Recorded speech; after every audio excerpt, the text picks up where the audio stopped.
Welcome back, everyone, to the Bring Your Big Energy podcast. So pumped about our guest today. Today, I have Dar Dixon with me. Hello, Dar. Hello. Okay, so I already warned him. I'm gonna fangirl him a little bit, okay, because he's God. so epic. So I know, but I'm gonna have to do it. So Dar Dixon is I know him from my author world, but Dar is an award nominated actor, producer, and a director whose Hollywood career is only one chapter of life defined by resilience, reinvention, and an unshakable will to rise. So Dar was born into unrest and raised amid extraordinary upheaval. Dar survived the Iranian Revolution and left with nothing but the clothes on his back. Then he went on to endure and escape a dangerous doomsday cult, eventually reclaiming his independence, identity, and voice. So his journey is so incredible through mind control and trauma and a triumph of recovery from PTSD. And the authenticity that he brings is just so rich. As an actor, Dar's talent and emotional range have earned him three Best Actor nominations, along with a diverse portfolio of roles and storyteller experience behind the camera as both producer and director. His multifaceted perspective on the entertainment industry, paired with his real lived experience, makes him one of Hollywood's most compelling and multi-dimensional voices. So, beyond his work in film and television, Dar is also a powerful and sought after speaker. He uses his story of survival to spark nuanced conversations about social justice, race relations, bias, undue influence, and personal freedom. Dar lives in Los Angeles with his beautiful wife, Donzale Abernathy, who's an acclaimed actor and daughter of civil rights leader Reverend Dr. Ralph David Abernathy and Dr. Juanita Abernathy. Their shared legacy of activism and advocacy fuels Dar's mission to elevate humanity through empathy, awareness, and courageous storytelling. So, a true embodiment of big energy. Dar Dixon is more than a Hollywood veteran. He's a survivor, he's a truth teller, he's a great personal friend of mine, and a force of change whose story reminds us that no matter the darkness, we all have the power to reclaim the light. So today is all about reclaiming that light and reclaiming your identity. So I'm going to do things a little bit different on the pod today. Dar is such a great storyteller. Can you just start with telling us a story, please? Hello. Yes, I can. Thank you for those kind words. I always wonder who the devil people are talking about. Yeah, it's a big story, my whole story, right? And so I thought I would bring something a little bit more condensed and still, it's not every single beat because that would be forever. Right. Took a long time. So if you don't mind, I'll just get into it here. I would love that. Stacey said earlier, I was born in Tehran, Iran, 1962. There wasn't any unrest then, but there's confusion about it, and it'll get cleared up here. So my father was the Iranian, my mother's American. She was a Mormon girl from Idaho, and she met my father on a blind date. They later eloped, and she married a man from a country that her family couldn't even pronounce. I came to the States when I was about 2 years old. Spent about 10 years here growing up. We're moving every 2 or 3 years. And then we moved back to Iran in 1974 when my father got a position with the Shah's government. And we were there for 3 years. And then in 1977, just before the revolution really started to kick into full gear, we got some information and we were able to escape with nothing but the clothes on our back. Literally, we lost everything: house, money, clothing, cars, furniture, the whole thing. I've got three younger brothers. All three of them are gay men. Growing up, they got bullied constantly. They were called names that I won't repeat here. And I got taught by my father real early that I was my brother's keeper and that I had to learn how to fight even though I didn't like to. So I'd fight for them. I'd get in fist fights, more than I can count, more than I even want to recall. One fight in 10th grade, defending one of my brothers against 7 guys, almost cost me my life, literally. I got called names too, not really great stuff. Sand nigger was one of them, which I don't like at all, but it happened. Terrorist, Alibaba, all kinds of names. See, the thing was, we look white, right? But all four of us, but we have these Iranian names. Hmm. My first name is actually Daryush. Hmm. So we were never really quite American enough for the Americans. We were never quite Iranian enough for the Iranians. We were always kind of in between. always the new kids, and we were always the outsiders. Personally, by my count, I think I've moved a little over 80 times, maybe a little bit more. It's kind of hard to keep track of it. At 22, I had dropped out of college. I'd played Division I football at Bowling Green State University. I'd got a bad concussion from it. You can read about that in the memoir later, but I was still looking for somewhere to land. And a man walked into my life and he said he had the answer. Told me I was special, I was chosen, that he'd been waiting for me, searching for me. And his name was Frederick von Meers. And I met him in 1984. I want to say it was around October of 1984. Over the next 12 years, physically with the group, I was in and out of that world, physically in for about 7 of those years, but psychologically, he had me the whole time. And that was about a 20-year experience there before I could finally get out of there and go, oh, wow. The full story was New York, getting kicked out, going back, the whole mess, but that's the book. So I finally escaped the cult in 96, Halloween. And then even then, it took me, I want to say another 4 or 5 years before I could say the words, I was in a cult. So 20 years total before I could start dealing with what happened to me. When I got back to Southern California, where I am still today, I was miserable all the time. I was sad, I was hurt, I was confused, I was scared.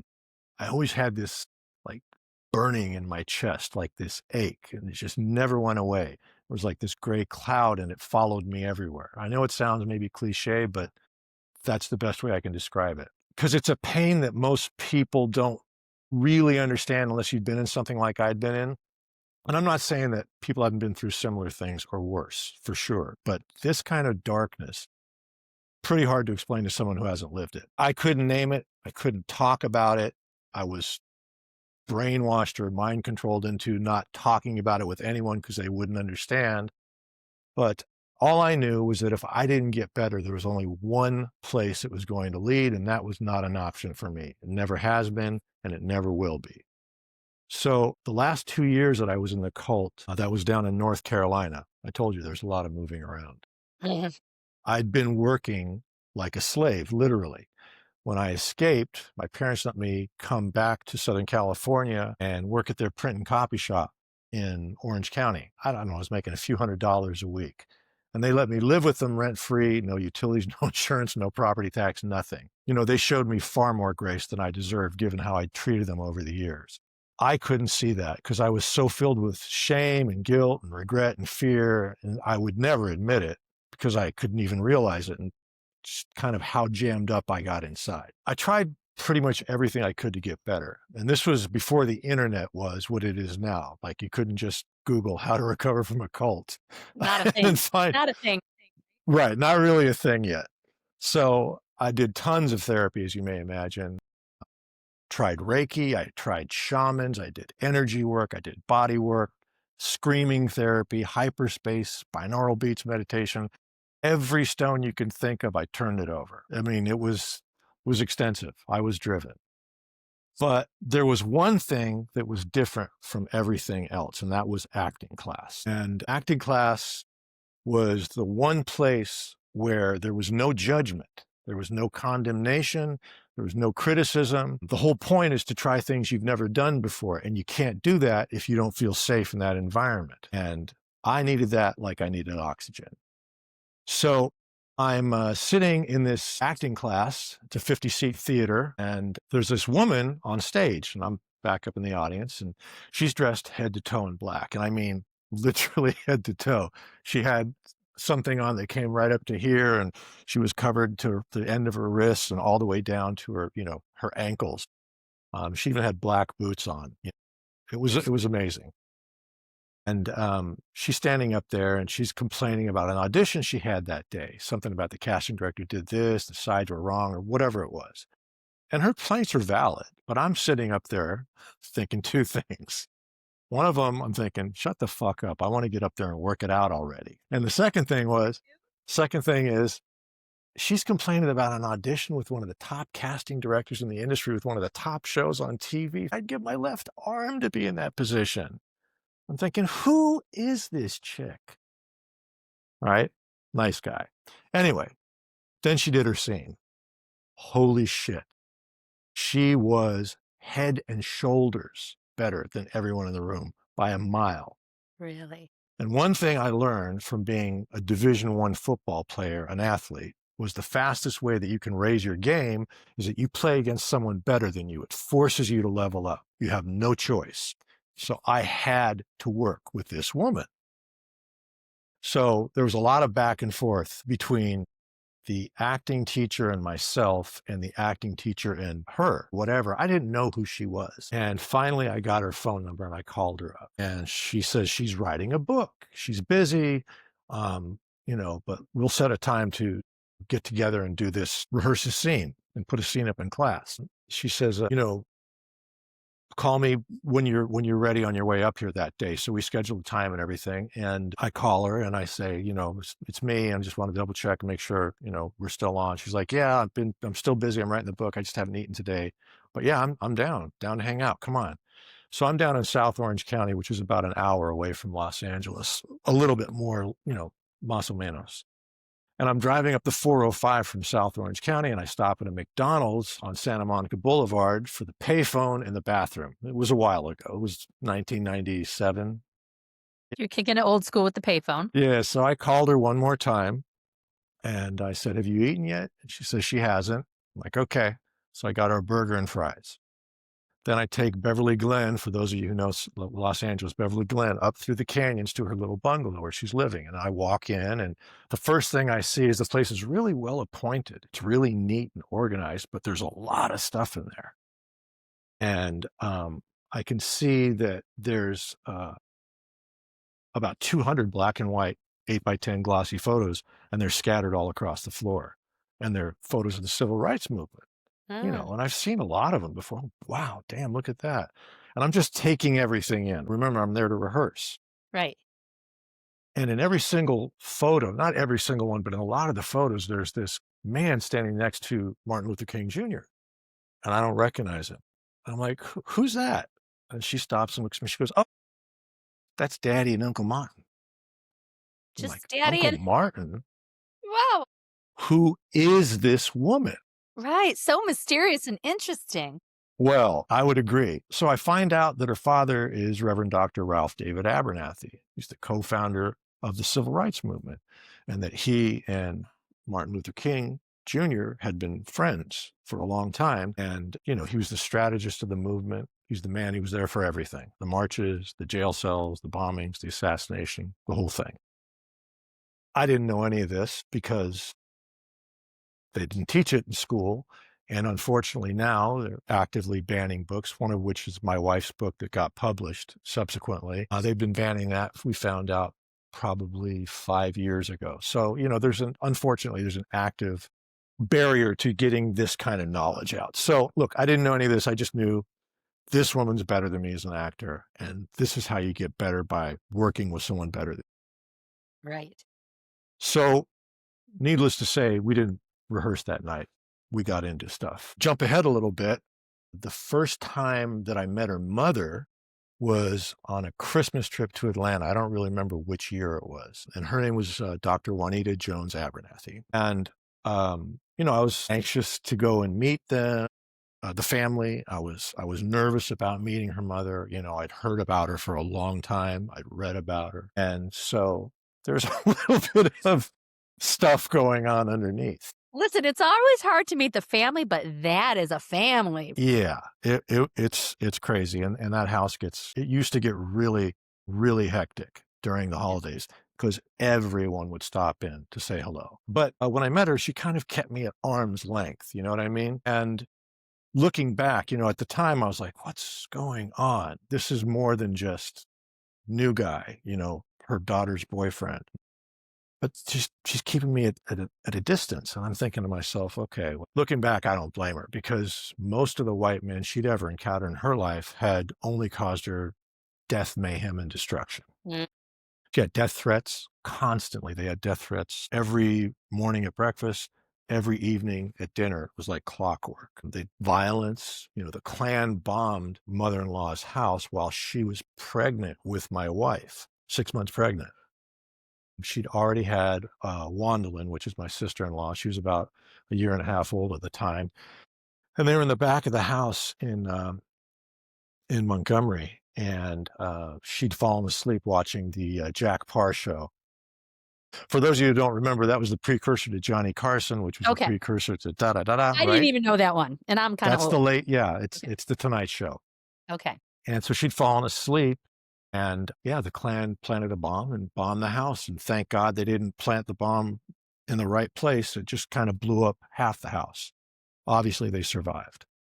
But after she gave birth to my wife, my mother-in-law, she said that, Donzale shook uncontrollably. That's my wife's name, Donzale. And that every time she would try to feed her or change her diaper, that her little arms and her legs wouldn't stop shaking. And she would pray. She would be always saying, "Oh Lord Jesus, please let my baby stop shaking." So that's what white men had done to her family. Why the hell would she trust me? But over time, the ice started to thaw. And don't ask me how long a period of time it was. I don't really remember because it's not that important to me. The outcome was more important than anything. But little by little, holiday after holiday, it just kept getting a little bit warmer. And on one visit, I think it was a Christmas, they were going to go to a Christmas service at church. And they know that I'm, not a religious guy and I don't really go to church. It wasn't a big deal. But she says, Dar, do you want to come? And I was like, sure, Juanita, I'd love to come. And a few minutes later, Donsley comes back in the bedroom and I was getting ready. And she says, Dar, yeah. She goes, Mother asked me why you call her Juanita. Well, it's her name. That's why. She goes, well, she wants you to call her Mother. I was, I love that that. caught me a little off guard. Yeah, right. Yeah. Caught me a little off guard. I'm like, I already have a mother. And she's just looking at me and I was like, okay, all right. Yes, fine. All right. That's not about that. It's not about replacing anyone. This was her way of bringing me in, I guess. So I Yeah. started calling her Mother. Then we went to that service at church, and I'd had a piece of gum in my mouth, and I'm sitting right next to my mother-in-law, and she looks at me, and she's got these steel blue gray eyes, just beautiful. And she's looking at me. She's like, "Are you going to chew that gum?" You're like, "It feels like a no. Yeah, I'm No, gonna take ma'am. that right out of my mouth, ma'am. Thank you." Exactly. So I think it was the following Thanksgiving. I'd come in the house. I'd been grocery shopping with my sister-in-law, Wandalyn. And the first thing that hit me was, the smell of the food cooking. She had collard greens going. She had cornbread, stuffing, black-eyed peas. I mean, it was the works. Candied yams. It smelled like heaven. And she was a phenomenal cook. Phenomenal. And so much so that it was very common for my father-in-law, who the family called Reverend. It was very common for Reverend and Uncle Martin to come back from being out on the road for the whole week and then, getting back late at night. And then, my mother-in-law would cook for them. He loved her cooking. Uncle Martin loved it. So I walk over to the stove and I said something about how good everything smelled. And I'd had her collard greens before, and I'm telling you, next level. I loved them. Outstanding. Yeah. So I go over there and I open the lid on the pot and oh man, it smells so good. And that's when she snaps at me. Doc, I'm going to tell you the same thing I told Martin Luther King Jr. when he came in off the street and touched my pots on the stove. I'm like, she never says Martin Luther King Jr. Is this going? And she looks me dead in the eye with those steel blue gray eyes. She was legally blind. She had really thick lenses on her glasses. And she would look through a person. She was intense. She was also this really sweet Southern woman. So she says, I'm going to tell you the same thing I told Martin Luther King Jr. when he touched them pots on my stove. Negro, you better wash your hands before you come in my kitchen and touch things. What? Did she just call me Negro? Like I'd been called, like I said, unfortunately, sand and my whole life. But that was a weapon. It was meant to hurt people. This was different, totally different. Her bringing me all the way in. So I went and washed my hands. I came back. I'm thinking about it, and I start laughing. I'm like, Mother, did you just call me Negro?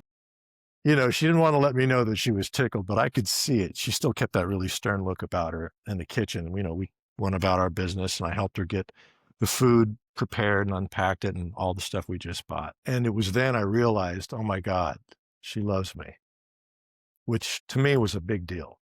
She was my heroine, really. She died in 2019 on September 12th. And I realized something. I'd spent pretty much 20 years of my life following a man that I thought was, I don't know. I don't know what I thought he was, spiritual, enlightened, an avatar, a guru, maybe something beyond human, maybe God. I don't know. And like I said, look, I'm not religious. I'm not into spirituality, whatever that means. My father was raised Muslim. He never practiced. My mother was raised Mormon. She practiced for a while, but no more.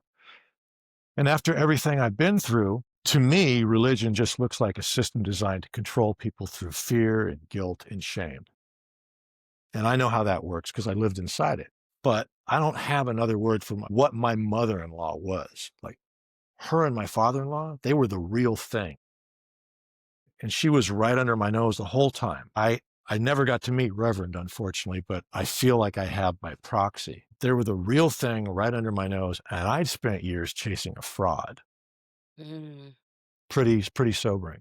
So anyway, wrap it up. Now I'm writing a memoir about that time in the cult, about those 20 years, which I would say easily are the darkest chapters of my life.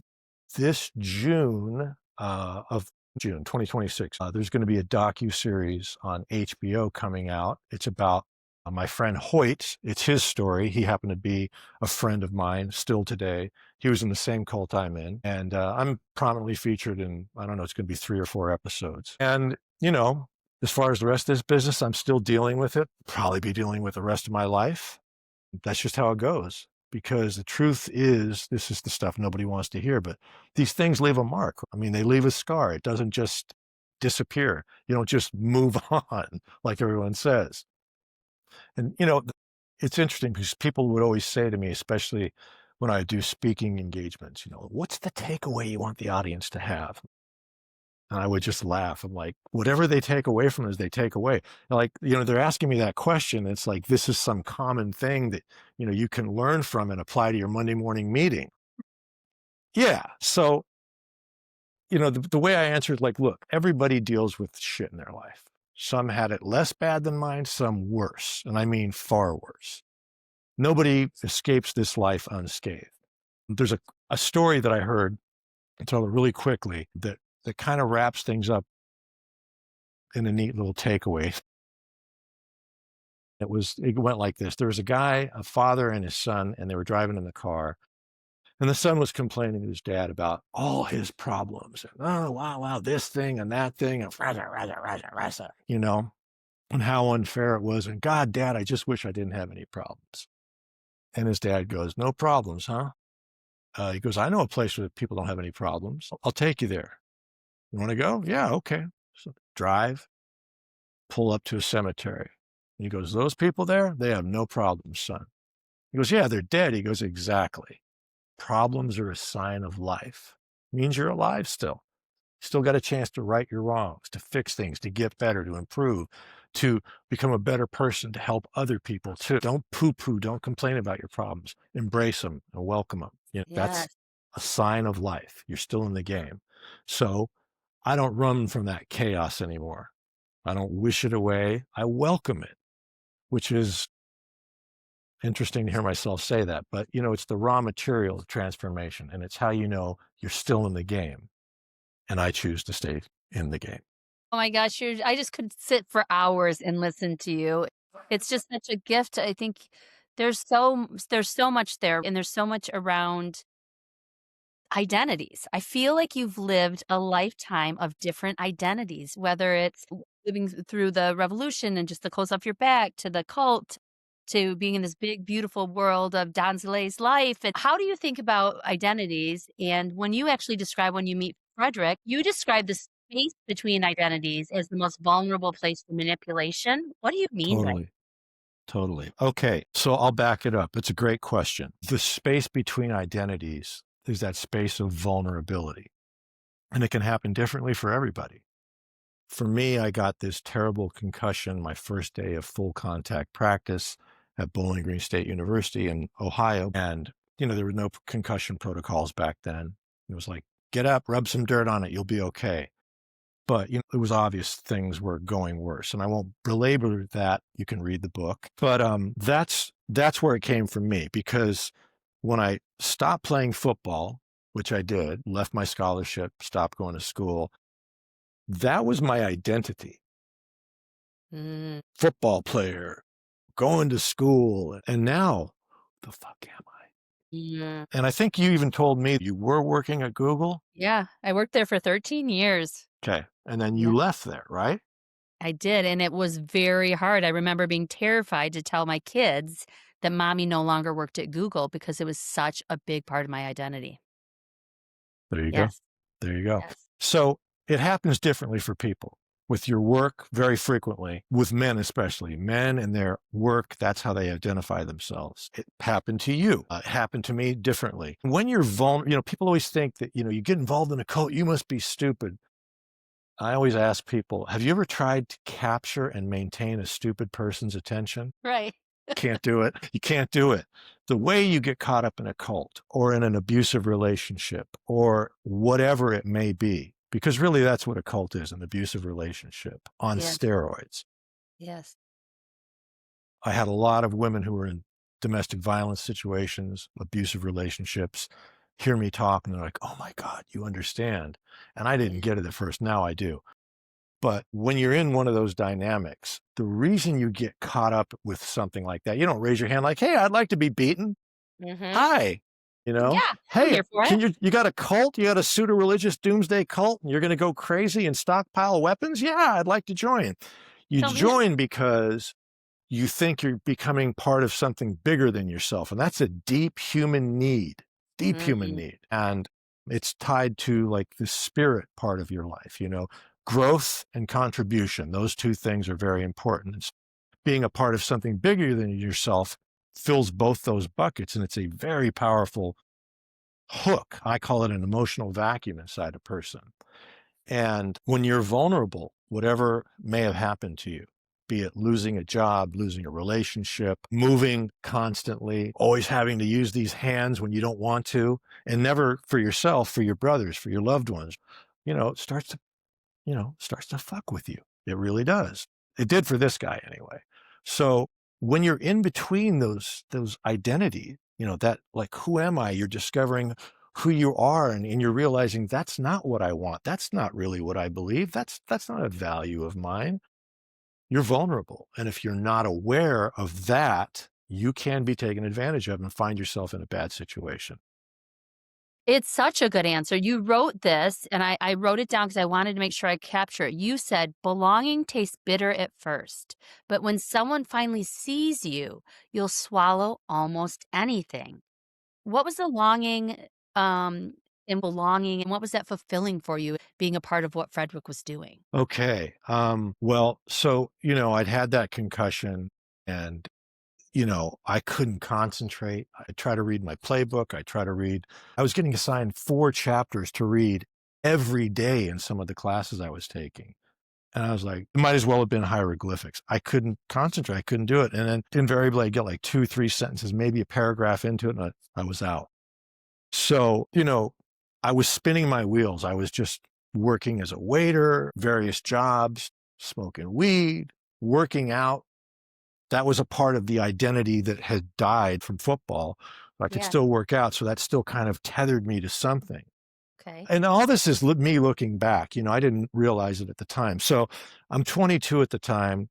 We just moved to SoCal about, I don't know, a year earlier, not quite a year, maybe 8, 9 months. And I had become a vegetarian quite organically, no pun intended.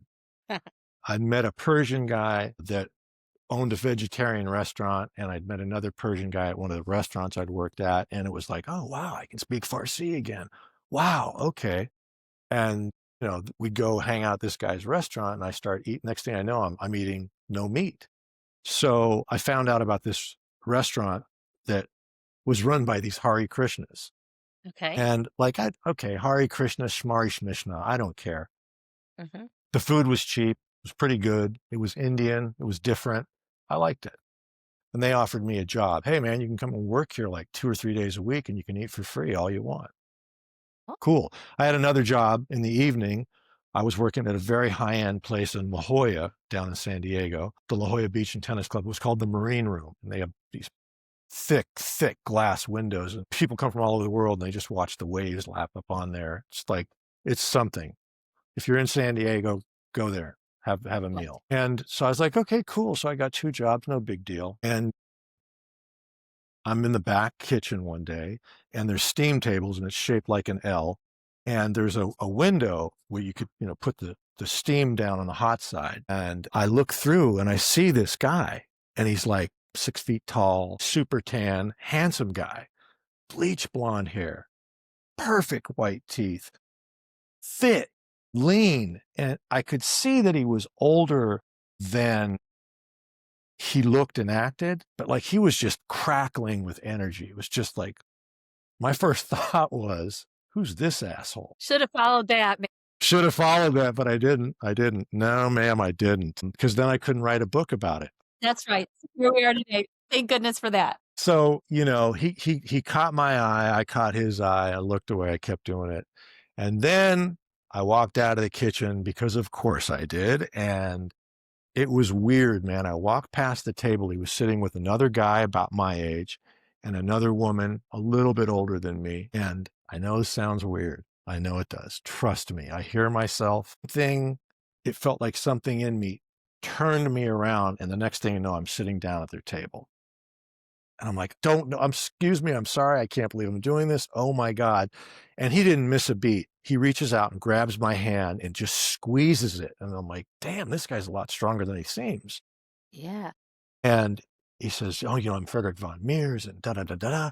And he starts going into his rap. And I thought, what's going on? The first thing he asked me is when's my birthday? Where was I born? What time was I born? And then the other guy pulls out an ephemeris and starts looking through it. And, the rest is kind of history. I was hooked. Like, it was a hell of a show. This guy was intelligent. He was entertaining. He was charismatic. He was also totally full of shit. Yeah. That took me 20 years to figure that out. But, yeah, that's how it But happens. it's funny how it happens. This is so random. I'm going to say this, but I'm a huge Swiftie fan, whether lover or not. But she has this song called like Illicit Affairs. And she said that's the thing about them. They start out in these like romantic, fancy restaurants and they end up in like parking lots, right? And so at what point do you start to go through this evolution of, I'm behind this guy. I'm behind this guy. Yes, I believe in what he's saying, to like, what is happening? That happens gradually. I just realized, you didn't answer Stacey's question. I felt seen. He started telling me I was special, that I was chosen, that he'd been looking for me. Yes. And that I was sincere and devoted. I'm like, what? Of course I am. Right. Yes. And I felt seen. Well, And even that language makes you feel seen, right? Chosen, special. Totally. Who doesn't want those words? Right. And then, I didn't realize this then, but when he's going through the ephemeris and he starts telling me things about myself that I didn't think anyone else knew. And that's powerful juju. Yes. Now, as a grown man, I realize it's just a con man's hustle. And you can do a quick read. And if you listen to people, people tell you everything. And if you pay attention to people, how they're dressed, how they talk, how their breathing patterns are, what their pupils of their eyes are doing, like, you can find out a lot about a person. And that's what he was doing. But to me, I was like, oh my God, I'm seen. What the fuck? This guy's amazing. Yeah. So to answer the second question, he invited me to go up to Santa Monica like 3 days later. And I went up there and the madness continued. And he's like, oh, we have to go meet Lord Stallone. And I'm like, what? Lord who? And Lord who? He goes, Lord Dar. And he called me Lord. I'm like, oh, that's his thing. And his right-hand man, the guy my age, his name is John. John's like, oh yeah, we have to go see Sylvester Stallone. Okay, I'm in. Let's go. Let's go. Yeah, short backstory. Stallone's mother, Jackie, was an astrologer, and somehow she'd found out about Frederick and his gems and his astrology. And he told Sylvester, "You've got to meet this guy. You've got to meet him." So we get ready, we jump in this car, and we bomb over there. And Stallone's house is in the Palisades, in one of the nice places. And by the way, this is 1984. Rocky had already come out. All those movies. I don't remember 84. What happened? Was it Tango and Cash or what the hell it was, right? He's or like Cobra. The shit. Let's just say he's like the shit at this point. He and Arnold Schwarzenegger are the biggest action stars in the world. And I'm like, this is so weird. And we pull up in this shitty little hatchback. No offense to Lauren, the woman whose car it was. And Stallone's standing in the doorway of his house, and the gate to his estate is open. He's like, "Yo, Frederick, how you doing? Come on in." And then he just goes back in. He's on a cordless phone. He just goes back in the house. And this Frederick guy loses his mind. He just starts screaming and going ape shit. And that was the first red flag, but I just pushed it down. And it got explained away to me by John. And so to your question, it happens in degrees, but I always say denial's a hell of a drug, man. Never underestimate the power of denial. And so I want to say it was after we moved, they went back to New York and I insisted I go with them. And so I left my beloved Southern California. I don't know, man. I got there and, it was 75 degrees and sunny in San Diego. And here I am like 48, hours, 72 hours later. I'm in the South Bronx. It's cold and it's gray and it's just, but you just keep eating it. You just, it's like you say, it's bitter at first, but when you feel seen and you feel like you're belonging to something bigger than yourself and you're special and you're a part of something that's going to be life-changing, epic, man, you will swallow anything. Yeah, like the whispers, they eventually get louder, right? So as your whispers get louder, did you have a moment where you're like, wow, this is a cult? Like, what was the moment that you're like, these are the 5 signs of being in the cult? Or like, what was that Yeah. moment for you? Or moments or series of moments if it wasn't just one? It doesn't happen like that, unfortunately. If it did, you'd be gone. Yeah. But, brainwashing is gradual and it's slice by slice, and you don't really even see it or feel it happening. There were probably a handful of people that tried to warn me that I was in a cult or that it was a bad group or that he was a bad guy. And at that point, like I just, it just happens gradually, the brainwashing was already so locked in. Even after like being around this guy for 3 days, I was already vapor locked. It just got more pronounced as the time went by. So the best way I can answer is I knew that there was something wrong. I knew that I felt miserable and I was depressed all the time. And, it was interspersed with moments of great joy and laughter and fun. Like, it's not all dark because people are like, well, why didn't you just leave? Come on, Well, right? that's what then the nature of control is, though. That's it. It's exactly right. I don't really ever remember like I'm in a cult. I do remember like, this sucks. Why does everything have to suck all the time? And then all of a sudden I'd get all this attention from him and I'd be okay and in his good graces. And then whap, whap, whap, whap, not literally being slapped, but it's a lot of like, stay away, this. Yep. Come forward. Stay away. Come forward. here, stay away. This is going on all the time. And you're just looking to get acknowledged again. Like, where's that love bombing that happened in the beginning? Where's that, oh, I'm special, I'm chosen. All of a sudden now I'm evil. I have a Hecate moon, whatever the hell that means. And it makes you do evil things. Well, that was his way of controlling me. And I think it's just because I moving all the time, always being the new guy, I could see what was going on in a situation. It's really easy when you're the outsider. Like, you can see it and you're not afraid to call it out or say, hey, why is this way? And then everyone clams up and goes, did Stacey really say that out loud? Oh my God. Right? That type of thing. And I think that's why that happens. So that's the best answer I can give you. It's a gradual process. With gradual process, and you talk a lot about boundaries. You said there was a lot of boundaries that just slowly were being crossed. You said like internal boundaries, external boundaries. Like there's stories about showers and how people were sleeping.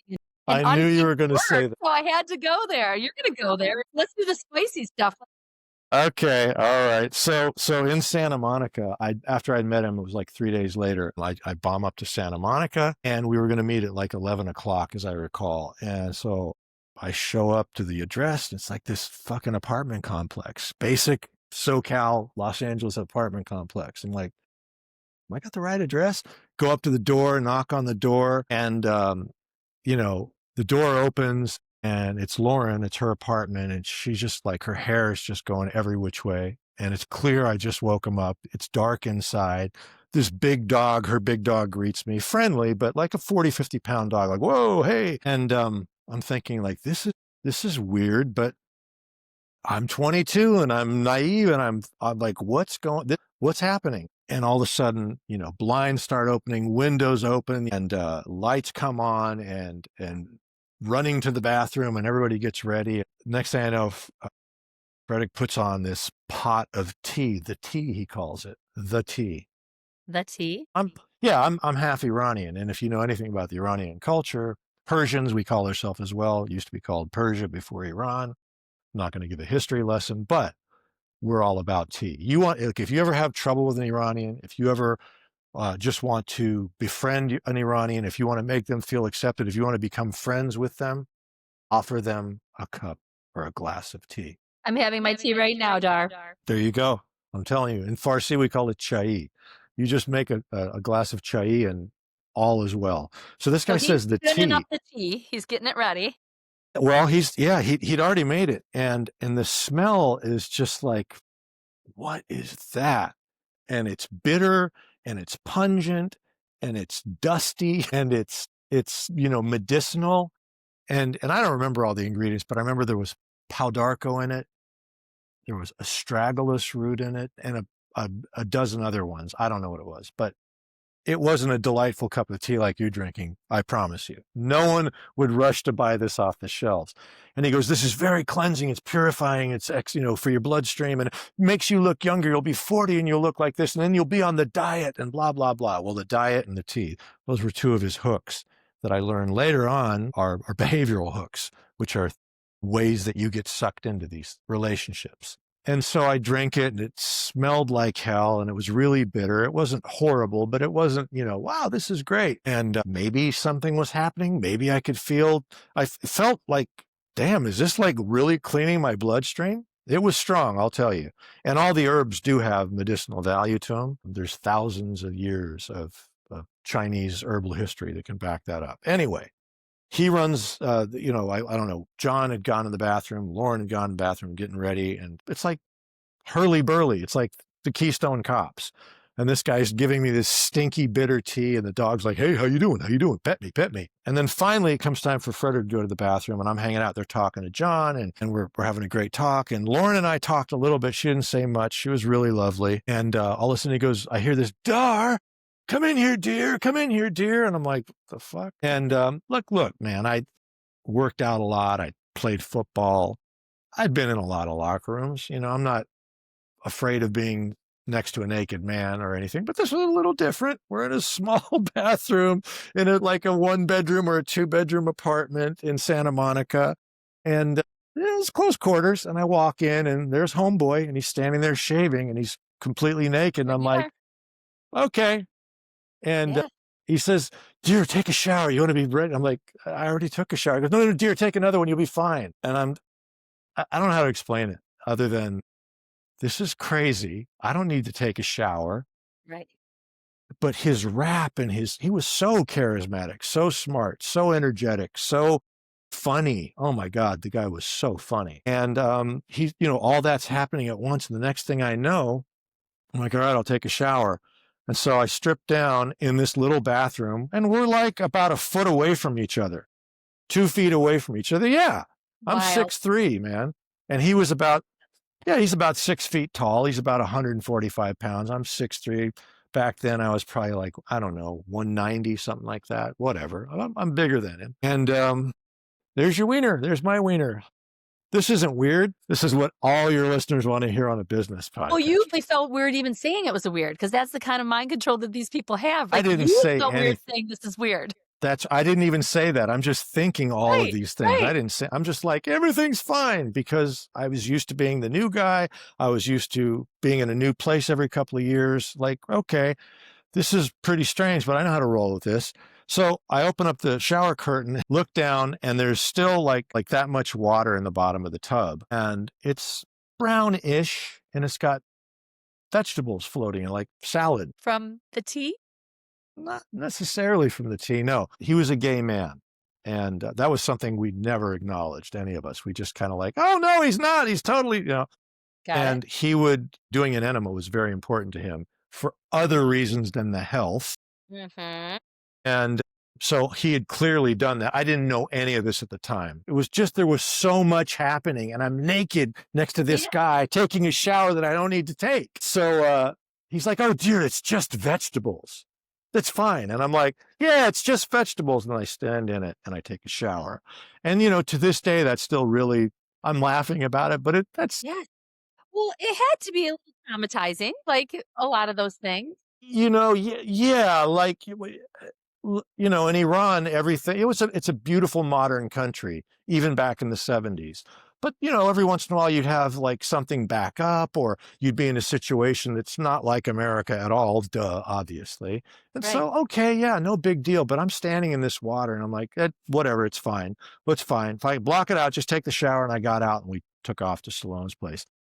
That really kind of encapsulates where my mind was, how quickly you can be taken advantage of, how quickly the mind control starts to get in place. And I Yes. don't know that this guy was like brainwashing on consciously or mind control unconsciously. He was just a con. He was just a hustle, Yeah. and I was a mark. Well, and so as you end up leaving, so I've heard cult survivors say that oftentimes the hardest part of leaving the group isn't really leaving the group, it's leaving the version of themselves that they were in that group. So, what part of you did you feel like had to die so that the real you could return on the other side? Jesus. Ask me an easier question, I will you? know.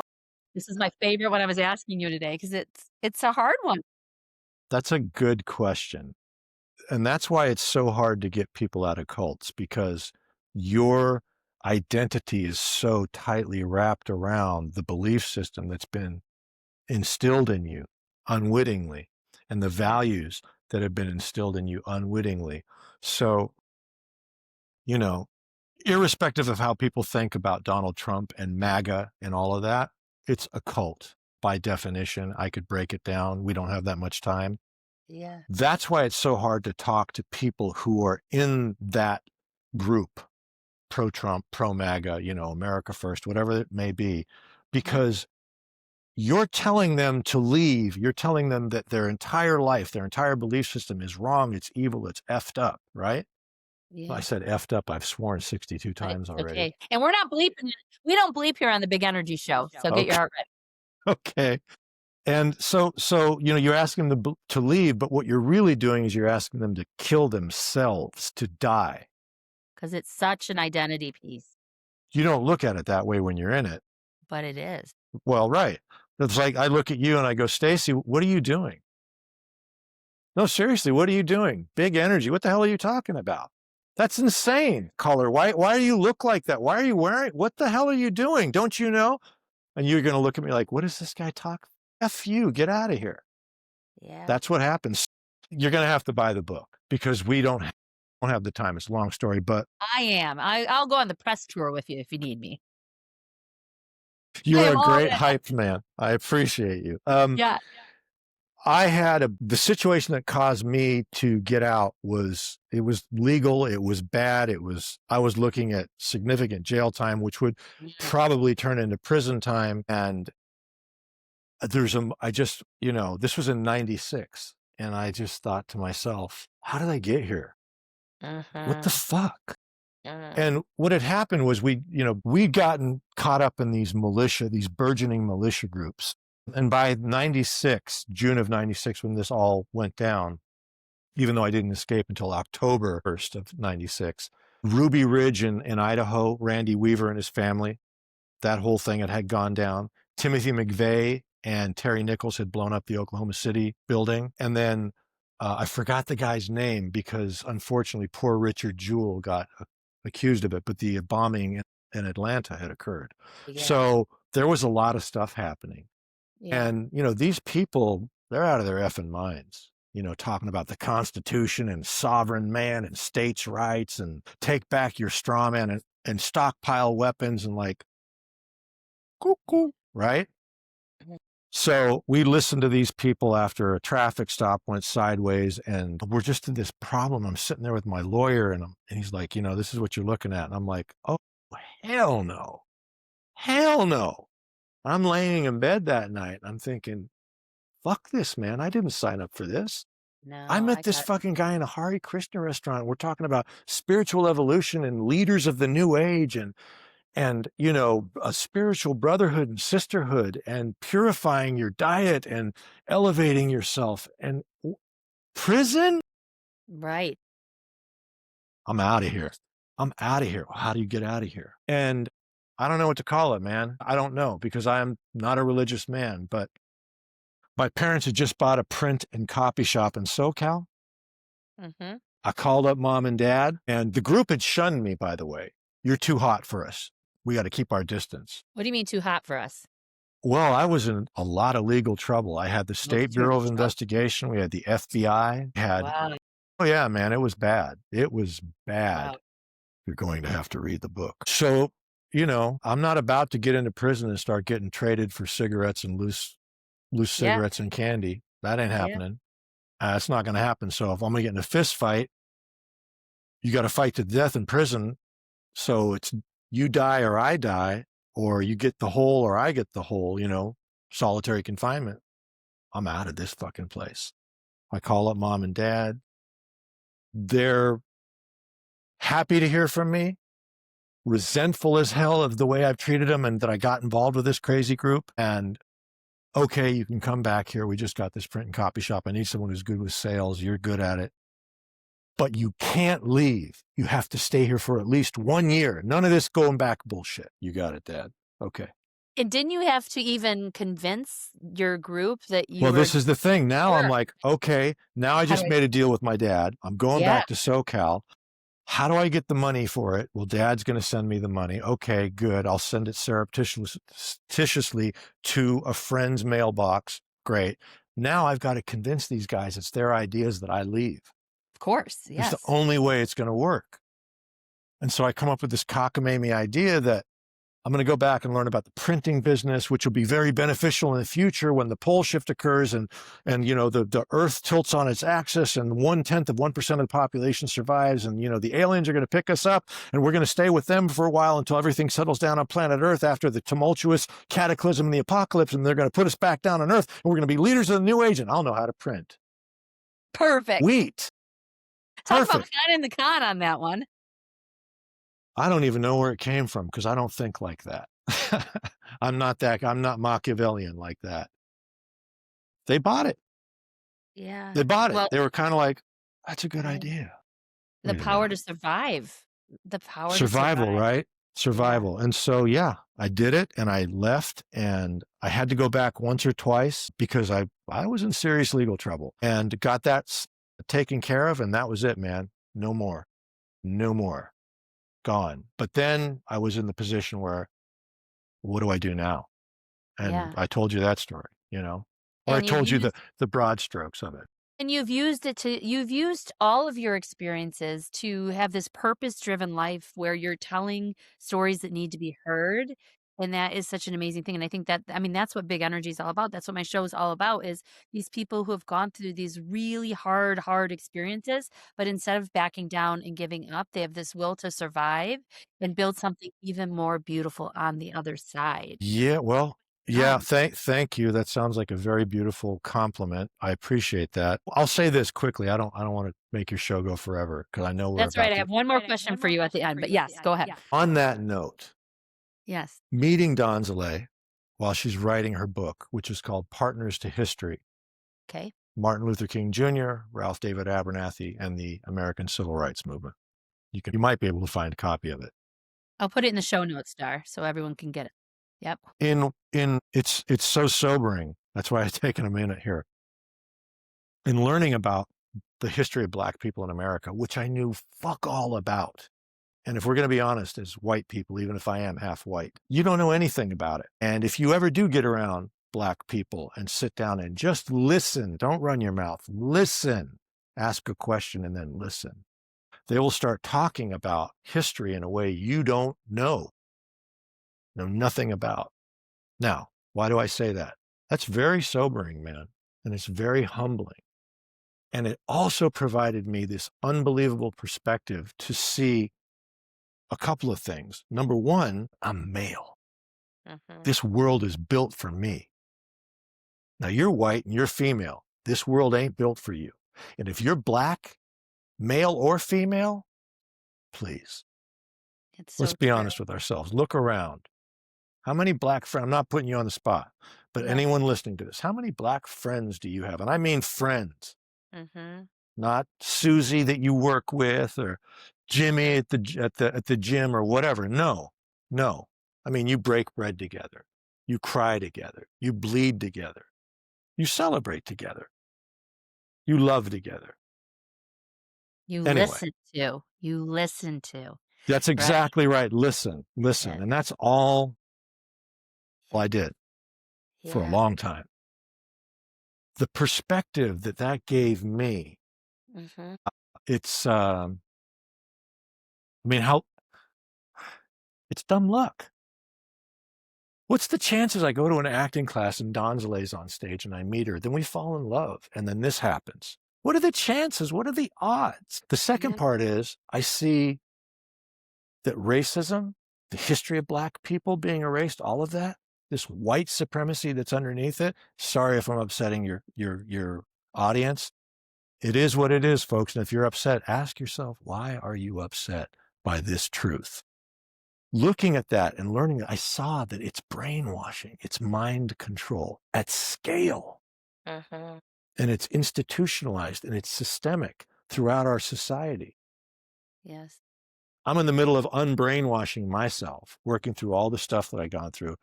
Now I've got to go and do all of this at the same time. It was crazy, but It's the that. best It's thing. well. That's what I was gonna say. It's as if you were meant to be put in this exact intersection. I hate to talk like that. I really do. I I don't know, Stacey. Maybe you're right. I don't know. It happened. This is the hand I'm dealt. I got Yeah. to play it. Yep. All right. My last question for you, and then I want you to tell me all the places people can find you. If Okay. you could say just a few things to that 1984 version of yourself, what would you say? Run, motherfucker, run! Yes. Very succinct. I like it. I'm being facetious, but I would say that, right? Yeah. Who's this asshole? Run, motherfucker! Just get out of there. Yeah. I don't, okay, so if I'm not making a joke out of it, but that's the answer. I don't know what I'd say to him, man.